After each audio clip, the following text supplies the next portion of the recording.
Welcome back to another episode of the Tom and Joe Show. Welcome back to all of our previous listeners. This time we will be turning away, albeit briefly, from the world of anime to another thing that we both have in common, which is our musical taste. Well, in that we're both very much into music, although our taste does differ somewhat, does it not, Joe? It does. We do have some, common ground, but it's weird the things we agree with and the things we disagree with. Yes, but basically this will follow the sort of the same format as most of the other episodes that we do. Each of us will bring a record to the table. To obviously sort of review and talk about. This will just as a little bit of housekeeping. This will alternate with our anime episodes. So before Joe's choice, which obviously Joe will reveal at the end of this program, you will get another couple of anime episodes with my choice, then Joe's choice, and then Joe's album choice, and so on and so forth. So, rather than start off with sort of inflicting the more esoteric sort of elements of my musical taste on you, Joe, because I don't want to start with some sort of 70s progressive rock or sort of 90s Swedish death metal, I decided to go with something that is sort of a little bit more sort of what I guess I could call mainstream. I would definitely call this an aesthetic of the 90s. Yeah, this is a very... into a room in the 90s, this is what it's going to sound like. Yeah, probably complete with posters and such and forth. So, the album that I have decided to go for is the 1995 debut album by Weezer. Rather unhelpfully called Weezer, and this is one of about 5 albums that Weezer have released since they started out, which have been self-titled. For the purposes of this conversation, we're going to just refer to this, I think, as the Blue Album, aren't we, Joe, rather than causing more confusion that there needs to be, because Weezer don't know how to name an album properly. Yeah. Blue Album's fine. Blue Album's fine, perfect. So, a little bit of background about Weezer. Weezer are an American 4-piece band from somewhere in America, one second. They're from California, which is like a big part of their sound, sort of as we'll go on to explain, is influenced by a number of California bands. They started in 1992. The lead singer and sort of the main creative force of Weezer has been, since the band's inception, a gentleman called Rivers Cuomo. Rivers Cuomo, okay. Cuomo, yeah. Rivers Cuomo. The lineup has barely changed since 2001, although obviously we'll be talking about the band's... possibly the bassist that sort of defined Weezer's really iconic sound, which is obviously Matt Sharp. Other than that, the band has stayed relatively the same, sort of, with the exception of obviously the change in bassist since their inception. So basically, musically, Weezer sort of have 3 main influences.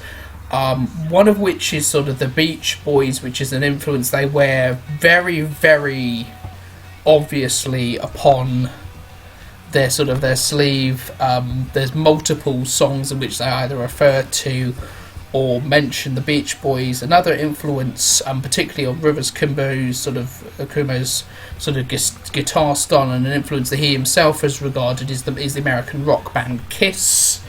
And more generally, they are sort of what I would describe as a sort of power pop. I think would you agree? There's power pop, or is there sort of more alternate rock? Oh yeah.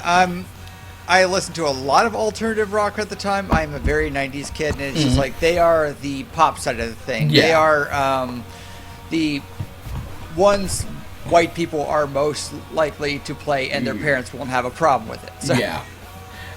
And I think that's part of the thing the band have always, using the Beach Boys as an influence, had, I wouldn't say exactly a squeaky clean image, but there's been, compared to, let's say, another band of that period, let's say something like Soundgarden or sort of obviously the band that sort of they arguably sort of took over the cultural hinterland for, Nirvana. It's relatively. What's the word? What was the word? What would you call them? Safe. It's not safe. It's just like this is going to sound nasty to grunge, and I don't mean to, but there's a bit of sludge. There's a bit of darkness to like a lot of grunge, like Soundgarden, Jeremy Spoken, and obviously most of Nirvana's stuff. Like they, like even in their big breakout song, it doesn't sound like they're having a good time while they're partying. There's a darkness to it. There's something, they're singing it from a dark place, I guess, would be what a lot of grunge sounds like. And this is not that. I mean, obviously they have their darker songs and they have their, darker albums, which we can discuss later. Pinkerton, yes. Oh, God. But, if you listen to this album, this sounds like it is a suburban kid, going through life. It is not like this is a guy who's on drugs, or if they did, it's just like a thing of reefer. It doesn't sound like they're going through the most terrible, horrible things in the world. It's they go through tough things and they go through, bad times, but it's not like, oh dear God, this person sounds like they want to kill themselves, let's get them help. No, it's never like that. It's very accessible. It's very, you can listen to it on the radio at work and nobody's going to complain. And no, I would agree. I would agree with that. They're very. I'm actually trying to think of another band from sort of the 90s, that sort of 90s hinterland that I would compare them with. They are very much, because obviously before Weezer become a particularly big band and sort of the towards the end of 1994, you've obviously got the grunge thing, which obviously pretty much stops dead at the moment that unfortunately Kurt Cobain does. And obviously, towards the end of the 90s, you've got things that are far more quirky. I feel that Weezer sort of falls somewhere in between sort of things like, the Flagpole Sinatra and Smells Like Teen Spirit. They're not quite of either camp. Yeah, I would call it the fun Foo Fighters songs. They kind of fall on that part of it. Yeah, I think the Foo Fighters definitely would be the only band that I could compare them to, but I feel that the Foo Fighters, are a band I like, but the Foo Fighters are more even more generalist in their lyrics and in their sort of their general scope than Weezer. Weezer do very much produce music for teenagers, suburban kids. I'm going to tell you, I lived in Nebraska during the 90s, and this is what the 90s, 95% white community, this is what it feels like, this is what it sounds like. And I'll probably repeat that a few times, but it is so much, this speaks to them. This is specific subset to them, and it's just like, it's kind of weird because I understand it, but I also I don't have the best affection for this. I mean, I like a lot of the singles, but there's a part of this aesthetic that's there, and I was kind of one of those kids who didn't want to be like the popular kids, but so I liked a lot of the more different stuff. I mean, it's not that I didn't like this, it's just like I never owned this album. I never, sought out like more Weezer stuff. No. If I heard it on the radio, I was fine with it. But it didn't attach itself to me like a lot of the other music at the time did. No, my ask is just because obviously I'm probably going to come on to say my sort of vague knowledge and interest in the band. So, what is your history with Weezer? Is it basically it's just been there? You've never really particularly found them a band that you felt you had to listen to? No, it was. It's just they're part of the culture, and it's just like when you were in the '90s. It was just like you watched MTV, and this was when they still had. You would have music programming from like 7 o'clock until like 3 in the morning, and you could just pop it on, and you could just listen to whatever. And this was, part of the whatever. And it wasn't going to air on Headbangers Ball, but you could probably get it on Alternative Nation, and then, it could definitely get on the, other ones that had more popular, and then it would definitely be on what ran from like 1 a.m. to 4 a.m. somewhere around there, because they would just run music videos all night, and it'd be fantastic, and you could just get on your AOL chat, and most of it would just be. You could just disrupt an entire chat by just switching to MTV, and you could all talk about it. And this was just something you talked about. I mean, there were some things that you got into that were better, and I can try to describe it. It's like people say, trying to talk about music is like trying to dance about architecture. Yeah, Lou Reed, I believe, the famous Lou Reed quote. Yeah. But it's hard to tell which attached to you, and you can try to explain it, but, I was more into Oasis. I was more into the Foo Fighters, and it's just like I was more into Garbage at the time. And there are some things I can explain, and but why? But this was a thing that was there. I didn't dislike it, but it was, like I said, part of the aesthetic. It was part of the tapestry, and it wasn't like the tapestry where it's like I need this on my wall, but it was like in somebody else's house. It'd be on somebody else's wall, and it'd be like, okay, that's cool.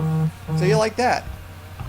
Yeah, my sort of history of the band, obviously they've never felt to me like a band that is as big in the UK as they are in the America. They are very much of the American sort of 90s experience. Obviously over here we had Britpop, and bands like Oasis and Blur are sort of the same sort of omnipresent magnitude that sort of I would imagine Weezer and bands like that had over in the US. I take it.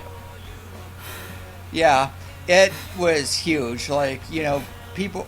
This was a time where you didn't really have T-shirts of bands. I mean, you could get them, but if you had to go to very specific places, they didn't have. You could just search on the internet for a band. But this was a band. You could go to Kearney, Nebraska, population 27,000, and you could drive over to the mall, and you could find a shirt that had Weezer's logo on it, and you could buy it, which speaks volumes of itself. Yeah, this was 1994. Hot Topic wasn't a big thing yet, so they didn't have that wall of bands, and so that people went out of their way to get Weezer spoke to like how their popularity. Like, my brother loves them. My brother is kind of the, super popular, super face of the family. He does a lot of public stuff, and I'm kind of like in the background. I wouldn't say I'm the black sheep of the family, because they are still, proud of me and what I do. I just don't do a lot of public things. I don't do a lot of,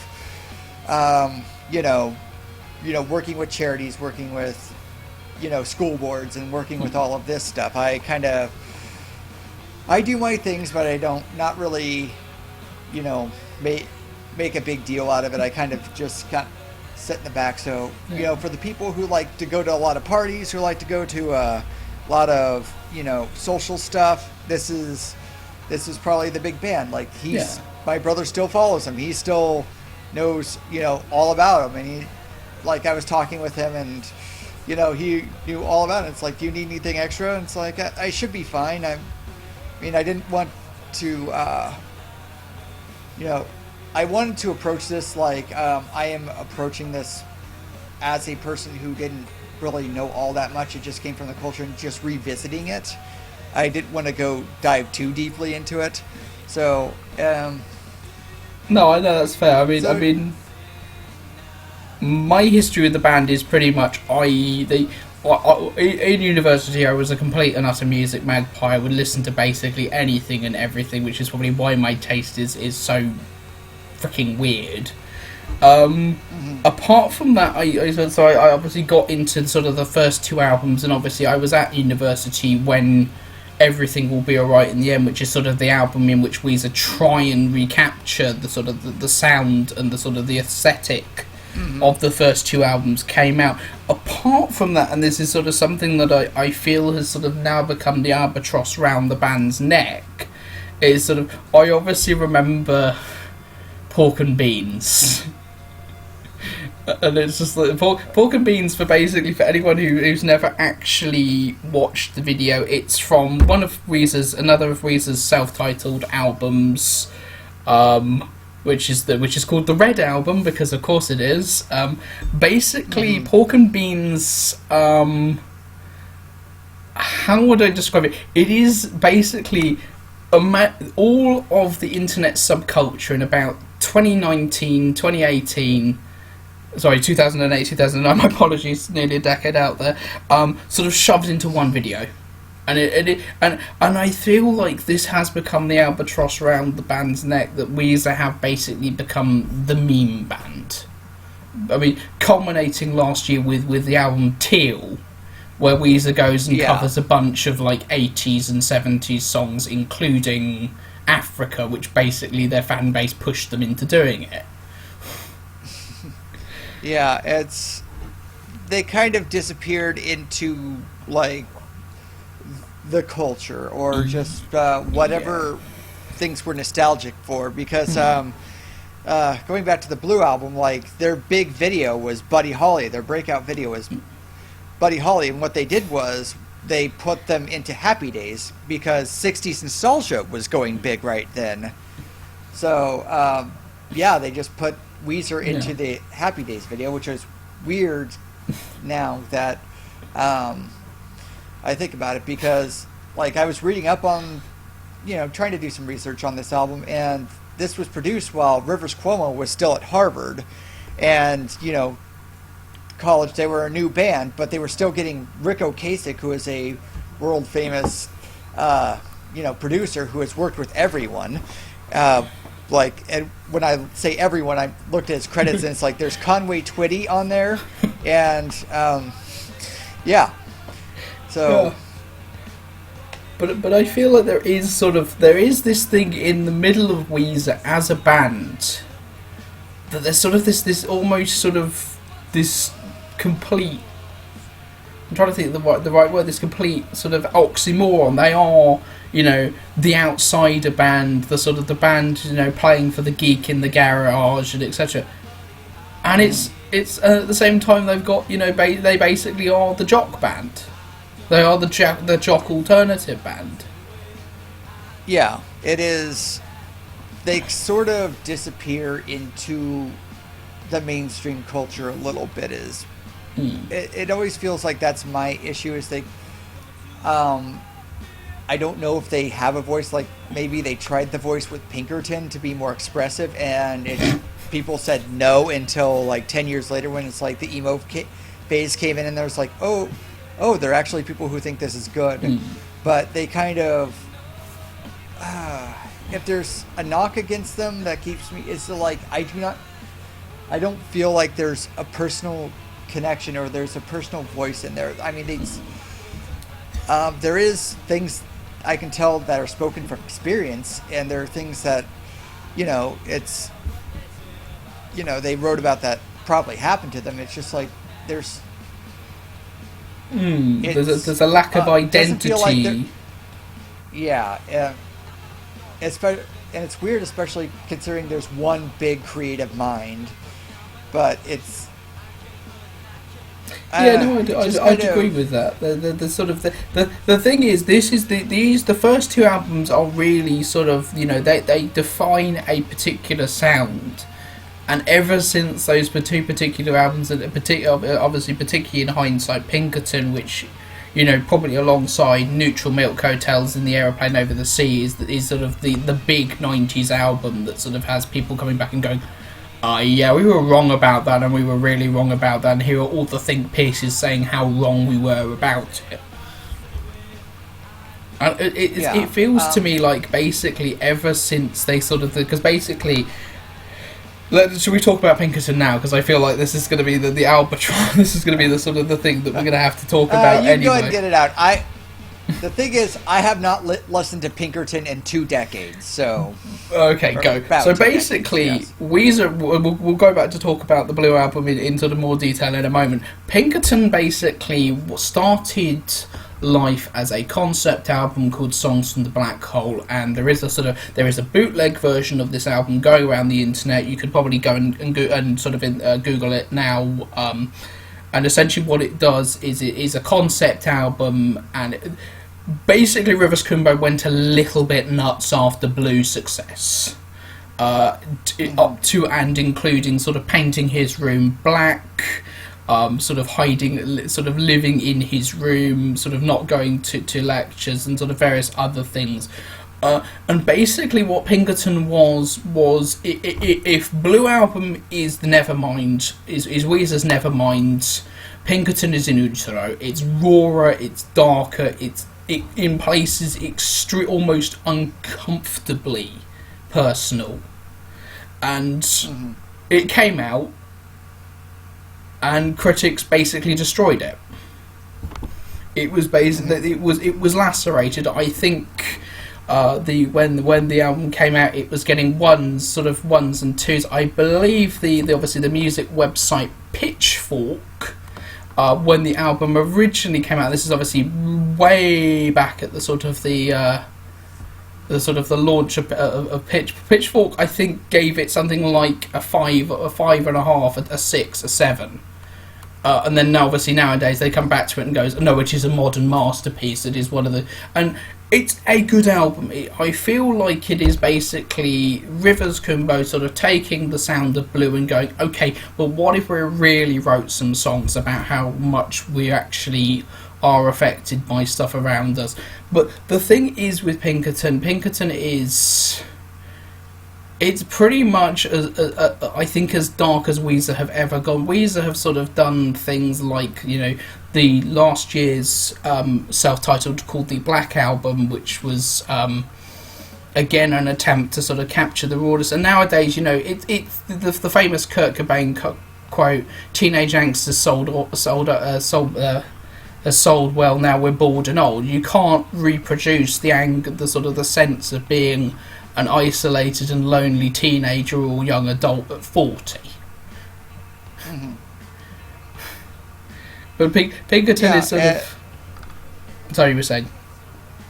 Okay, it's just like there's a lot of what we expect from bands. I mean, like it is high risk to surprise your audience. It is... I mean, if you are extremely brilliant about it, then it amazes them, and then that's what they come to expect from you. But if they aren't, then they can turn on you fast, and it feels like people just like turned on them fast because this is not what we expect. This is not what we want from you, and that is kind of creatively stifling. Although I do understand it to a certain extent, because there are some bands and there are some albums that I had to come to understand them. Like, eventually we might talk about DJ Shadow's The Outsider, which Half Fit is a DJ Shadow album. It is recognizable as a DJ Shadow album. But then there's the Half Fit that is Dirty South rap, and it's hardcore Dirty South rap, and it's just like, this is nothing you have ever heard from. And it's just like, especially after hearing 2 or 3 songs that are just like, they are perfectly acceptable DJ Shadow songs, and then suddenly, boom! Oh. And then it got like bad reviews. And it's kind of like, going boo to your audience. But I kind of understand the reaction, but I mean, if I had more connection with Weezer, I might have liked Pinkerton better, but it's just like, there's you can like argue technicalities and you can argue lyrics and you can argue everything all you want, but the big thing about music is if you connect to it or not. And I didn't exactly connect to Weezer, even though I like some of their songs. Okay, so shall we talk about? Let's talk about Blue now. So, yeah.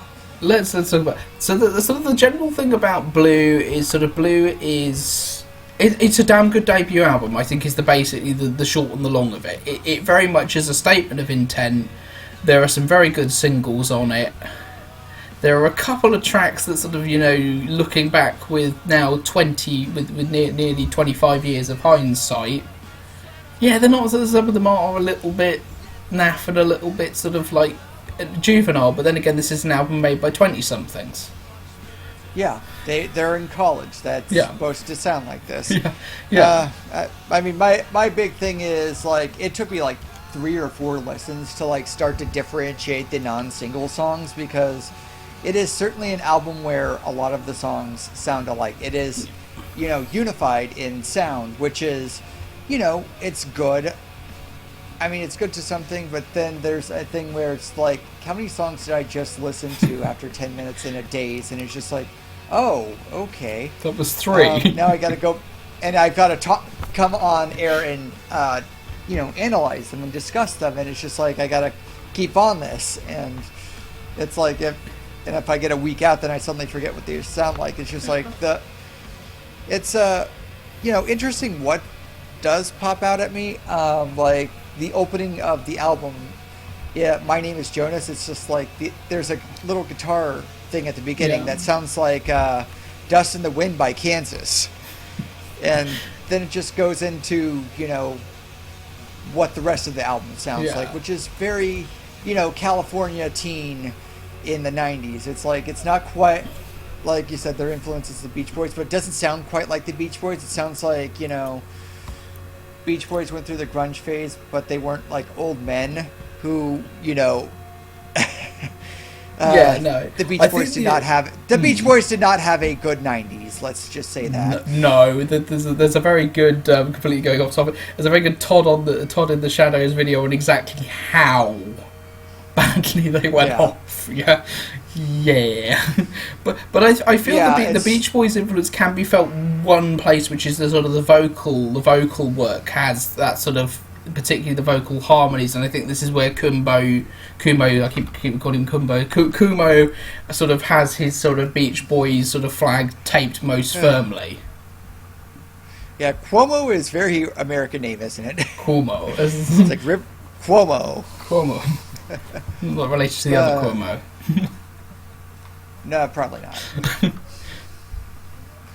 But and then after My Name is Jonas, we get into like No One Else, where you're kind of this teenage kid dating a girl, and you kind of don't want your girlfriend to like look at or talk to no one else, and you kind of have that nervousness, that like in jealousy, and that's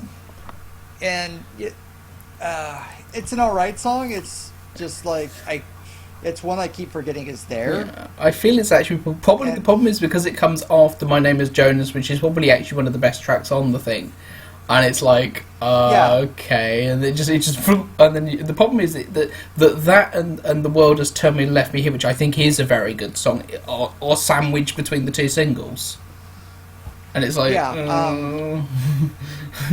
yeah, and the thing is, My Name is Jonas is very dynamic song. Like it's, it starts with, like I said, the Dust in the Wind, and then it goes into the regular sound, and then it shifts a little bit. So it's an interesting song to listen to. And then No One Else, it is very, No One Else in the World Has Turned and Left Me Here are very single-minded. They come out, they do their thing, and they leave. Yeah. It's not quirky. They say a very specific thing, and it's a thing a lot of people songs like The World Has Turned and Left Me Here is about, my girlfriend has left me, and now I am just in the world I was. It's just not like she's not here, so there's just an emptiness, and it's just the same world I'm here, and it's very dull and very boring, and that's the thing a lot of songs have, but they say it in their own Weezer way. And I feel that is the key theme on the sort of the album. They are mostly sort of like, these are songs about sort of being a white suburban kid, sort of slightly nerdy, sort of, at one point sort of on the track In the Garage, Cuomo lists of Dungeons and Dragons, comics, Kiss. It's very much the sort of the white suburban 70s sort of childhood sort of, He mentions Kitty Pryde and Nightcrawler, so it's like the X-Men. It's like every disaffected kid loved the X-Men. I love the X-Men. Yeah, which and I feel that is where the strength of the album is. It is very much preaching to the converted. The sort of people who listen to Weezer are the sort of people who are in Weezer, at least at that point. But sort of now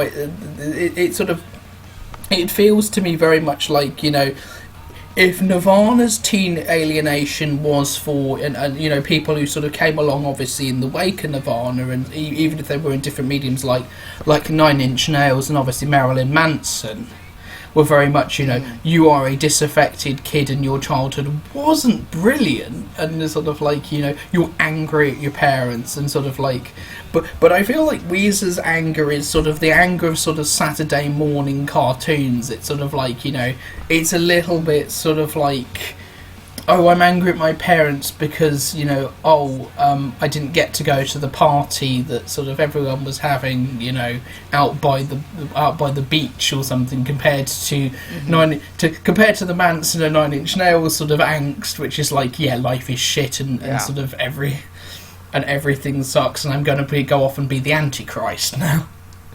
Well, we'll just, I'm going to have a little meter here. It's going to be a very 90s cartoon meter. So it is above Doug. It is above Doug, which was very for kids. Yeah. But I think it is just slightly below these disaffected teens of Daria. Below. We're close, but... We're close, whereas Nine Inch Nails are sort of off the top in sort of like... Fucking hell, I don't even know what to compare. Yeah. No, we're in the sort of the Daria Doug sort of slipstream. It's between that where it is suburban youth. It's not like super harmful, at least until Pinkerton. But, there is a slight edge there, but it's not, it's like, I wouldn't say Daria was super edgy, but it did poke at certain things that regular shows wouldn't. But not sort of in the sort of the biting social commentary that The Simpsons used to have. or going straight into your face like, I want to fuck you like an animal, 9 Inch Nails kind of thing. But and I feel like that is sort of the thing that sort of Weezer, I feel is to the. I don't get me wrong. I feel it's sort of something. It's something that sort of attaches itself to that pop punk sort of pop rock sort of sound. I don't think you could do and Pinkerton. I feel Pinkerton's sort of harder instrumentality. I feel had to go along with the darkness in tone. It's not music you can. It's music you have on in the background of the party, basically. Yeah, and then there were like. And the good thing about the singles is they stuck out the singles are the ones you sung along with, either because they were quirky or weird or not as we're progressing through the album, we're getting to Buddy Holly and Undone the Sweater Song, which is their two big songs that stick out, where if you know anybody who would knows the least bit about Weezer probably knows them. But Buddy Holly I think is Foo Fighters' Big Me, where they had a catchy song, they had a hook for it, and they just said all they needed to do in 2 minutes and then left, and it's okay, that's something they can easily play on the radio, and it gets in your head, and it's it's a song about how we're kind of weird, we're kind of just to the outside of things, but we have each other, and that's cool. Yeah. Which is ironic because Buddy Holly was the song that absolutely launched it. So here's the interesting little thing.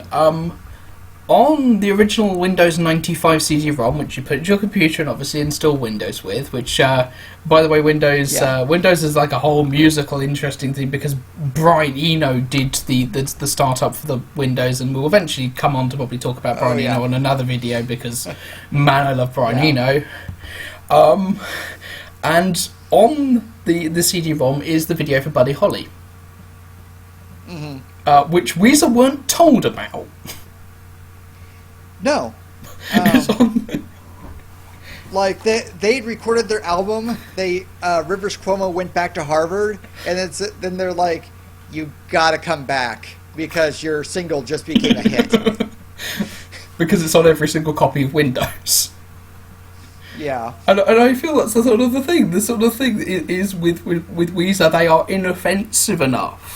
Or they're populist, or could you imagine sort of, I don't know, let's say, I'm trying to think of a Foo Fighters song that would have, it's the thing, you can't go to the sort of say, oh, let's put This Is a Cool, the opening track of the first Foo Fighters album, which is probably the only thing sort of sonically as big as that at that point on Windows. I mean, you could probably, like I said, you could probably put Big Me. It's an inoffensive song, and it's very short. And it has a very good music video with it. Like, they did, like, Futo's, like, the Mentos parody ad, and, that was their personality. It's like, they could kind of have an edge, but, they were playful and they could have fun. And that's the thing I think I liked more about the Foo Fighters than, like, a band like Weezer, is they had range. They could do all of these emotions. Like, if you listen to The Color and the Shape, there's, like, 10 different emotions on that album, which...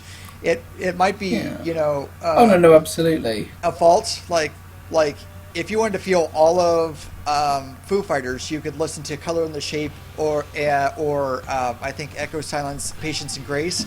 Or if you just wanted one single, like, dimension of the Foo Fighters, you could go to one disc or the other of In Your Honor, because In Your Honor, the first disc is like complete rock sound, and it is like one of my favorite things ever. Or, if you're feeling the sad Foo Fighters, you could get to the second disc. Yeah.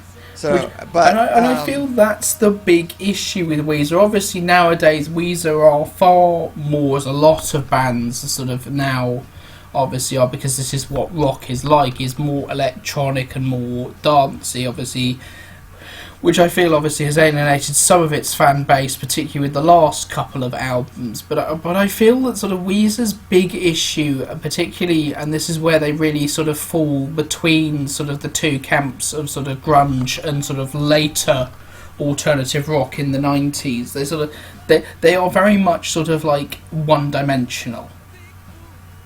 They kind of gave in to give the people what they want, which is after, like, so much reaction. Like, for the longest time, I remember reading interviews with Rivers Cuomo, and he refuses to talk about the Pinkerton times, or it's like, was it true you were living under, and it's like, I thought you were told we were not going to answer questions on this, and people would poke and prod, like, what happened, and like he would not talk about that, and then they just came back with like Rick Ocasek, and then got their sound back, and then they just kind of went from there, and you could do your experimental things on the side, but you have to be this band that people are expecting you to, and which is, it's a living, but it's also kind of sad if you're not allowed to be, what you want to be. Which I feel sort of hamstrung another band that we'll obviously inevitably come on to talk about, which also had sort of a so-so 90s, which is Metallica. There is very much... And the thing is, I grew up with the Metallica that had sold out, so I like a lot of these. Oh no, absolutely! I love Load and Reload are brilliant, and we're going completely off topic. Load and Reload are brilliant topics because they albums, and I mean, I like Lulu. Let's put it like this: I don't mind Lulu, which is like the album. Metallica fans go no. Okay, Saint Anger was sort of like Lulu is no.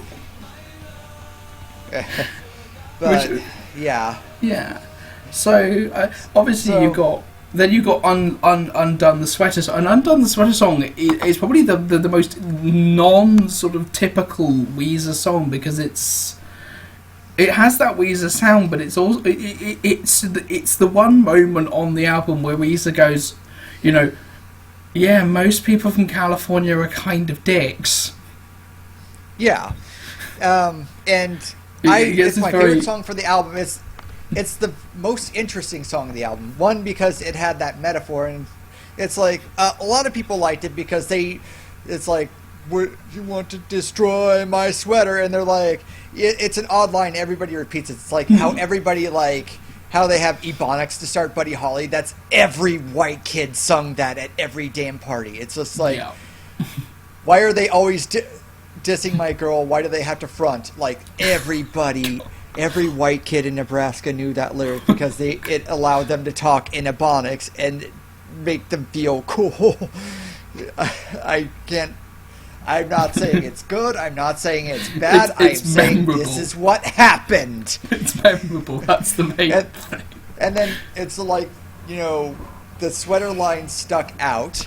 But, you know, as we're kids who are just like learning what metaphors and similes are, and, you know, we're learning how to write, we didn't quite know what to make with it. And it's like, then I grew up and it's like, oh, that is actually a very interesting metaphor for, like, let's just get this relationship over with, like, completely undo this. And it's about his, like, slow, you know, emotional fall after like, you know, when you're sick of each other, it's just like, okay, fine, we're done, let's get this over with, destroy my sweater. And like, sweater is like, you know, something you give to one of your clothing that you give to a significant other, which I have done, and it's just like, that's like a symbol that the relationship is over. It's like getting rid of that sweater or destroying it, and it's about, you know, how, okay, let's get it over with, destroy my sweater, we're done, we're over. And then it's just like, after that, you're the slow emotional downfall of, you know, just kind of being alone in the room and on the floor crying. And you know, I think it's a really well done song that, you know, like, captures an exact feeling, and, you know, does capture that universality that they're looking for, and that personal value. Yeah. It's basically a good example of Weezer doing the emotional sort of, you know, universality thing rather well. And then you have Surfwax America. which is I tune out. I like, sometimes I have to, like, I gotta listen to this, I gotta read the lyrics or something, and then it's just like, I don't feel the point. It's like, you know, you go to work, I'm gonna go onto my surfboard, and it's like a very California thing that I just do not relate to, because I lived in a landlocked state that does not have surfing, does not have the ocean. In fact, I have seen the ocean 3 times in my life. The problem is, again, that the problem is that, like, the sort of what I was supposedly you would call the filler material is sort of like, it all sounds the same. It's sort of like, there are, you know, okay, we've had 3 tracks on this album that, you know, you yourself have said, yeah, you're kind of struggling to remember them. All I remember about stuff, at least. But I at least remember what No One Else in the World Has Turned Left Me Here are about. Like, I don't even think it's about liking surfing. I don't know. It's just like, is it you do your thing, I do mine? I don't. Yeah. It's like, the only bit I do like. Sure, people will tell me that. I mean, there are people who will tell me, but it's just like, I didn't feel the need to investigate it myself. No. The only bit I will say of Surfwax America, which is really good, is the sort of the last sort of 30 seconds where it strips down to a cappella and it goes, you know, and it comes back in very, very clever. And that is, I feel, where they are sort of like, although, you know, rather clumsily and cat-handed, they are trying to do the sort of the Brian Wilson sort of, you know, like, you know, Good Vibrations, the sort of idea of, obviously on a rather crude thing, and obviously Weezer would go on to do something which is actually remarkably sort of Beach Boys-esque on the Red album with The Greatest Man Who Ever Lived, Variations on the Shaker Hymn, which, yeah, is sort of like basically a sort of a rock symphony type thing, but sort of and then you have Say It Ain't So, and Say It Ain't So is sort of like, I would definitely the most personal song on the record. Definitely, I would say the hardest song on the record. Yeah, a little bit. I trying to think if it's hard to talk about because It and Holiday are the two singles that I didn't really care for. I mean, it's like they get in your head very easily, but it's just like I don't know. There's something about it. It's just like after the chorus, it's just it's hard to say. It just kind of, like a lot of things, it kind of fades into the background, but it's a different fade into the background for me. It's not like the you're just putting it back in a party, but it's just I don't know. It didn't engage me. It didn't hit anything with me. Yeah, which is surprising because, as I said, it is the most personal sort of track on the album. It is very much, obviously, Rivers Cuomo, I believe, obviously, there's several songs across Weezer's discography that really deal with his relationship, obviously, with his, I think, at some points, estranged father, and obviously this is probably the most famous of the lot. But I'll agree with you. I mean, obviously, devoid of the rest of the album, this is probably one of the more famous Weezer songs. But sort of the problem is that sort of in the sort of the second half of the album, it is sort of where I feel it begins to become a little bit homogenous. You basically got kind of like your mind has gotten used to it, so it kind of like it stops processing it is, I think, the big problem. Like there's nothing to wake it up, I guess, is the biggest thing I would say. And that it kind of like I'm not really on the best terms with my father, but it doesn't really say anything that's like strikes me the same way it would with my estranged relationship with my father.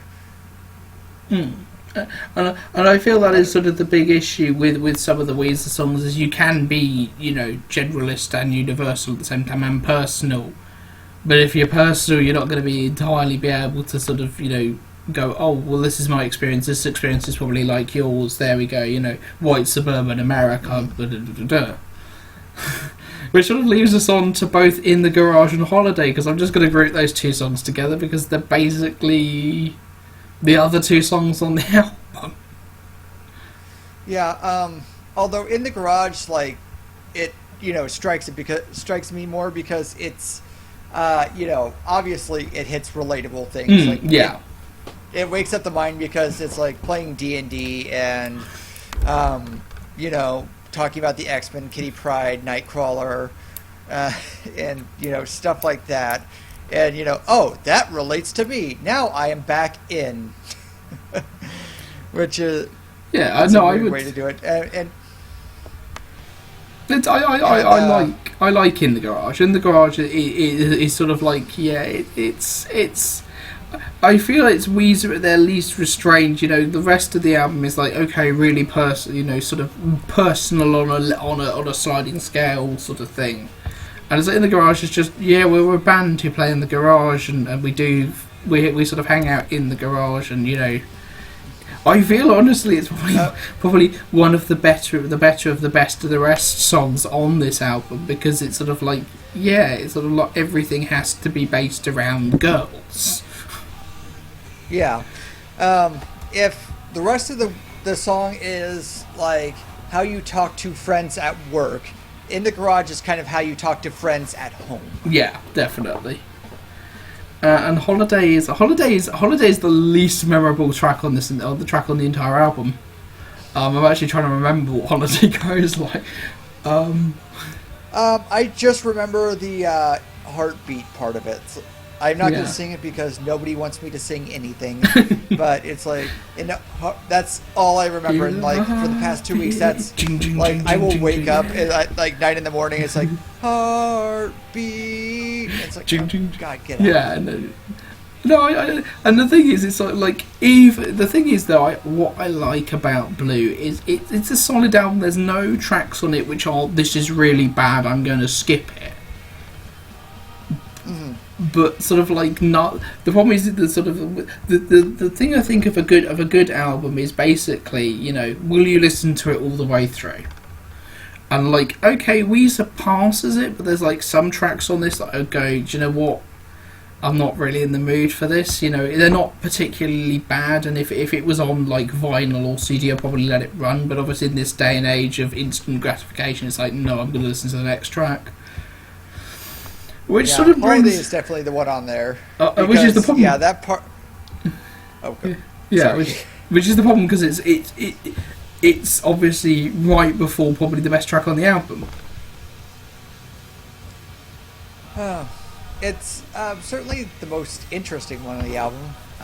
It's definitely the one where they're trying the most things. Yeah. So let's talk about Only in Dreams. Only in Dreams is actually my favourite Weezer song by like a fairly long distance. Probably because certainly it's the one that sort of, as you said, it tries the most things. That is certainly the most sonically interesting. I mean, this is the closest Weezer get to sounding, bizarrely enough, like a post-rock band. Mm-hmm. Because you get that. It certainly has that prog rock length where they're, you know, more trusting in their instrumental solos and like just letting the music play instead of like having to have, you know, lyrics and you know, vocals that are there and or just wrapping it up. Yeah, it's also this by far. It is basically almost twice as long as any other track on the album. Yep, except for the sweater song, which is my favorite song on the album. So. Yeah, but basically, what Only in Dreams is frankly the sort of the entire concept of the album. Sort of, if you had to go, what is the track on Blue, which sort of basically sums up what Blue is about? It's Only in Dreams, because it is basically, you know, the idea of being, you know, a teenager, assuming it's a teenage male perspective, and sort of going, okay. What's the idea of what's the sort of the sort of the ideal thing of the teenager, you know, in school, perhaps a little bit of an outsider. Oh, it's to get to dance with a girl at what we assume is prom. Mm-hmm. And it does this by, yeah. It's being able to do all these things, but all of it is in your dreams. Yeah. And of course, this is bolted to an 8-minute sort of thing, which ends with basically a sort of almost minute-long section where the band sort of build back into. I can only compare it to post-rock really, because that is what it's doing. It's doing sort of the typical post-rock sort of crescendo sort of thing. Mm-hmm. And I feel it's where the bassist particularly becomes. You know, and because if you listen to sort of live versions of this now, with obviously the separate basses, Matt Sharp's sort of absence is really notable on this, because probably I believe that Sharp co-wrote this song anyway, so you know his absence is missing from this song. But it's certainly, as you said, it is where Weezer feel the most ambitious. You know, okay, you know, could you imagine a world in which, you know, Weezer do a sort of, you know, an album that sort of feels like Only in Dreams, you know, but over like 6 or 7 really long songs? No, I don't think Weezer have got it in them to do something, you know, as experimental, as interesting, and certainly the band that sort of they competed with, Pavement, was sort of far more of that element. But no, I think it is the only way you could have closed the album, because you try and obviously rearrange the track listing. It's like, well, you've either got a 6 or 7 minute song, an 8-minute song sitting in the middle of the album with basically an anticlimactic tail off, or it's got to go at the end of the album, and I feel it is probably the thing that encapsulates Blue best as a record. Mm-hmm. And I think if you made Weezer do all of this, the result would be like Be Here Now, only, you know, like less ambitious and less coked up.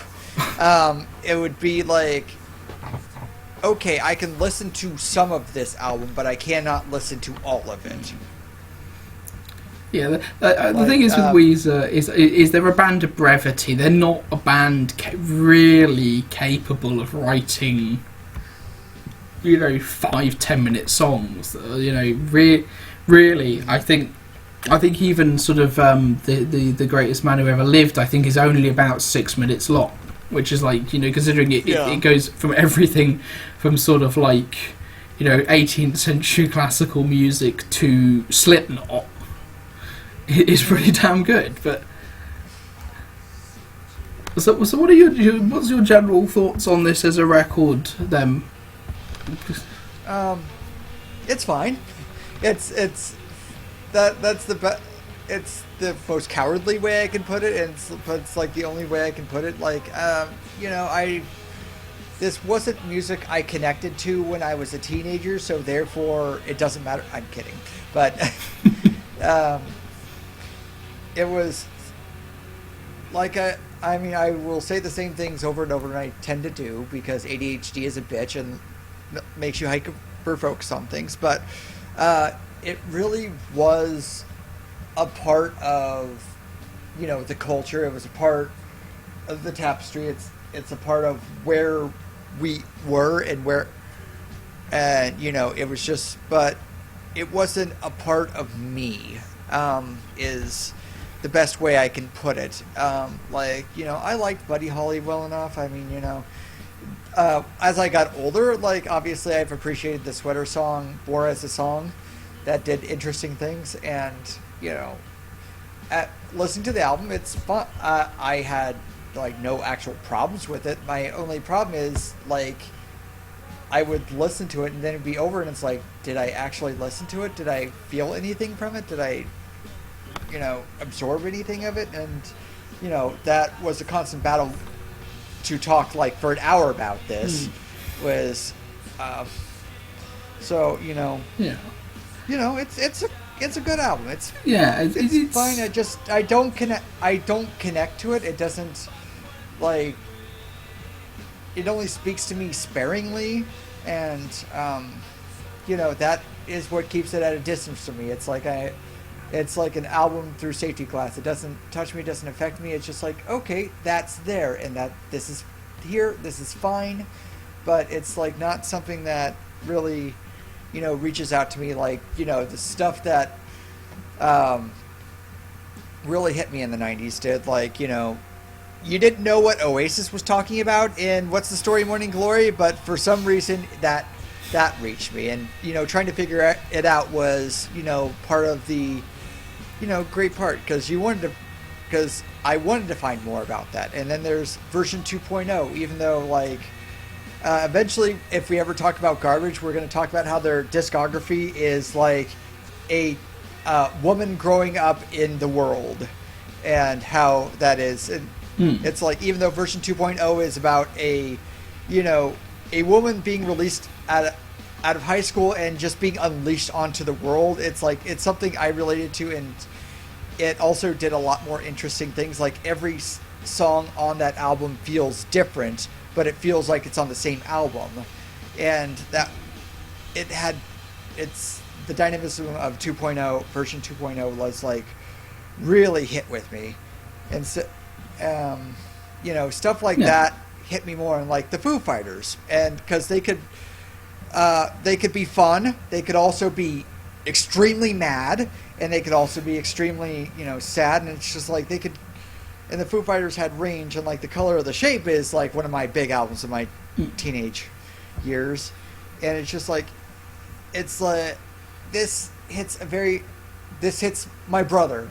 But the Blue Album, I mean, I love my brother, but they're and we connect on a level brothers do, but he has his thing, I have mine, and the Blue Album is my brother's thing, and some of the other stuff is more mine. So that's how I feel about it in a nutshell. Sorry about that.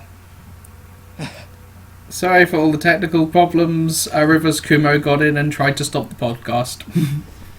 He didn't want to talk about it. Anyway, let's see. I think we were on my thoughts about the album, and I could probably rerun the whole thing again if you would like.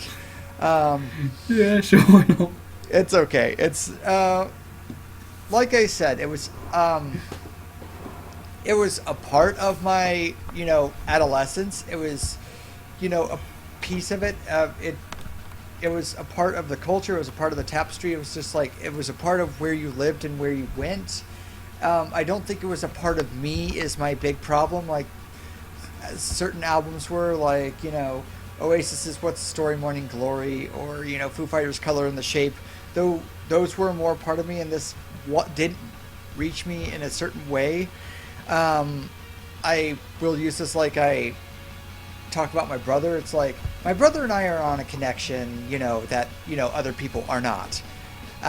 But he does his thing, and I have my thing. Like we have our own stuff we like, we have our own stuff we listen to, and this like Weezer and stuff like that, and like Blink 182 or something like that are stuff that is his thing, and I have my thing. So there's that little glass that separates it from me, and it's like, but I can admit it's fine, and then there's stuff I find interesting about it, but there's also like I can turn it on and then 40 minutes later and it's like, did I just listen to that, or did I just have something in the background? And that's pretty much my thoughts on it. Yeah, my thoughts are kind of actually quite similar actually. So this is obviously being, a child born in 1991. This is not really sort of music I grew up with. This is something I've come to later. They're a band I don't mind, some again, they're sort of something I will have on in the background. I'll be honest, I don't really feel the sort of the alienated teenager in quite the same way that sort of Weezer's approach was. Nine Inch Nails were very much my band as a teenager. Mm-hmm. I like them too. No, absolutely. I don't. The thing is, I feel like this is an album very much. This is tied to a particular time. In American history, the sort of it very much is that sort of the post sort of the middle of the 90s. The sort of what I suppose from a British perspective would be sort of the Britpop sort of era. And they're perfect. It's a perfectly good album. I actually prefer Pinkerton because I think Pinkerton is a more daring and certainly a less safe approach, but obviously as we've discussed, it's something that sort of Weezer sort of took, obviously kind of have returned very much to being a band of sort of very radio friendly, very sort of give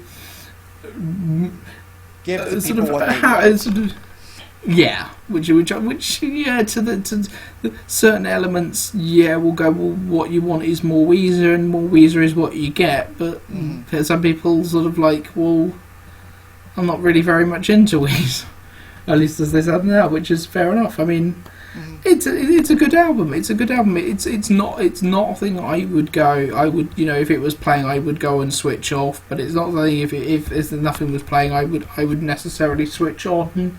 Unless I was in a particular mood, which I feel is sort of very much the thing with it. It is, music aimed for the people listening, who are very much the same as the people making the music. So, that about wraps our view of Weezer's Blue up. So we've actually technically got two things, because obviously we need to say what we'll be watching next time for the anime segment. If you have joined us from the anime segment, thank you for listening. We promise that we will get back to talking about things from Japan very, very shortly. But first, Joe, I still have an album.